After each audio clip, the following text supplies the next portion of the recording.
So Proposition 50 is a ballot measure in California that is asking California voters if they support the state legislature to draw new congressional lines. This measure is a scam because obviously the majority of Californians will support it. This will allow the Democrats' legislatures to remove all House Republicans from the state, a state that is already heavily gerrymandered. Democrats represent 45% registered to 25% of Republicans. Democrats have 43 House seats. Republicans only have 9.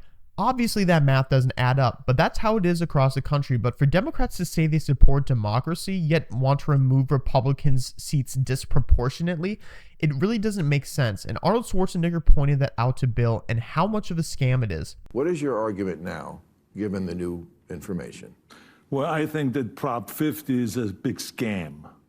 And the reason why I'm saying that is because it says that we should fight Trump and because he's a threat to democracy. But in the meantime, they want to go and tear up the Constitution in California, get rid of the independent commission that draws the district lines and take the power away from the people and give it back to the politicians. So how does this go? Fighting democracy or helping democracy or fighting Trump and imitating what Texas is doing? I mean, it doesn't make any sense to me, the whole thing. Yeah, he's right. The argument that Texas are a bunch of fascists and we need to combat that by being fascists, yeah, this is why the Democrat Party is losing its base. They don't know what they stand for. But now the conversation moves on to how a Republican governor would govern well in California from a Democrat standpoint, considering there's a lot of the checks and balances. But right now, the trajectory of supporting people like Katie Porter would not put California in the right direction. You probably heard her all over the news, anywhere from treating her staff members poorly for saying, "get out of my effing shot," workplace abuse. When she ran for Senate, she called the election rigged when she lost because billionaires buy elections. The one thing she was actually not wrong about. But of course, she had to apologize because saying elections are rigged in the Democrat Party is not a good look because only Republicans say that. That was sarcastic, by the way. There's actually a lot of personal abuse history in her life that people aren't aware about, like when she accused her ex-husband of being violent towards her and he said she did the same, throwing objects and being verbally abusive.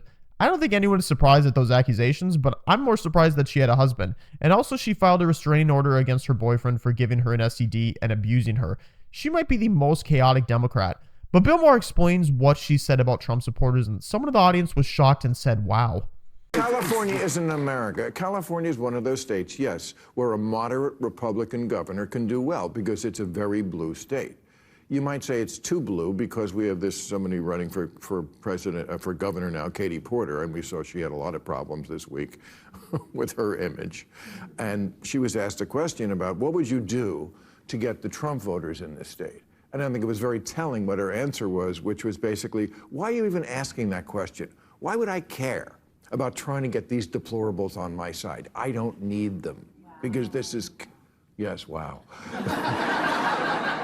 Because I'm paraphrasing, but that was the attitude, because she doesn't, probably, because this state is so blue.